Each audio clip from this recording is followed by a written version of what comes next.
On part en Tanzanie pour commencer. The Citizen, l'un des principaux journaux du pays, dédie sa une à la réaction du président John Magufuli après la tentative d'assassinat du député Tundu Lissu. Le président Magufuli qui s'est dit choqué d'apprendre que Tundu avait été grièvement blessé par balle sur son compte Twitter.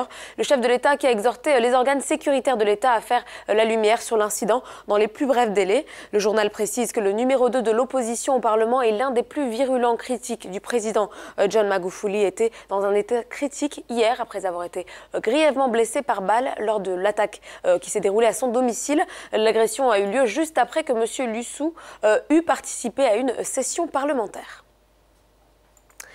Au Gabon à présent, le nouveau Gabon nous parle de la volonté de l'État d'amélioration du climat des affaires. La ministre de la Promotion des investissements privés, du commerce et de l'industrie, Madeleine Edmé-Bert, a en effet réuni ce mercredi l'ensemble des acteurs de l'administration publique effectuant des contrôles sur les activités commerciales dans le pays. Le journal rapporte qu'au cours de cette rencontre, de commun accord, un plan de travail a été mis en place avec les différents acteurs et les différentes administrations concernées afin d'identifier les problèmes et les possibilités de mise en œuvre de cette dynamique. Selon Madame Baird, il sera question notamment de rationaliser et de mutualiser les effectifs afin d'améliorer la qualité des contrôles effectués, d'intégrer l'aspect pédagogique et de sensibilisation.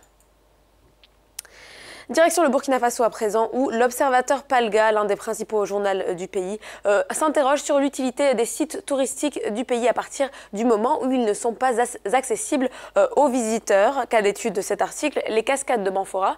Le journal rapporte du témoignage d'un Burkinabé de la diaspora qui a tenté de s'y rendre et a ainsi dû pratiquer une route impraticable finalement en cette saison pluvieuse, celle qui relie Banfora aux cascades de Karfigela. Une situation peut-être commune à d'autres sites touristique burkinabé, dit le journal. Le témoignage du voyageur en est en tout cas tout sans équivoque.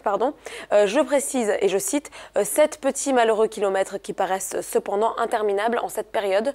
Notre voiture, pourtant adaptée à ce type de terrain, patine régulièrement, manquant d'envoyer l'équipé dans le décor. » Enfin, une fois n'est pas coutume, en prime dans la revue de presse ce matin, cette une du Time Magazine, en première de couverture, Ilhan Omar, la première députée somalienne américaine à qui le projet First rend hommage dans ce numéro donc de septembre. L'idée du projet, mettre en lumière ces femmes qui changent le monde, ces femmes qui sont de partout, à leur échelle. Ilhan Omar, 34 ans, est née en Somalie et son nom est associé ici à celui de Oprah Winfrey, de Hillary Clinton ou encore de Serena Williams, rien que ça.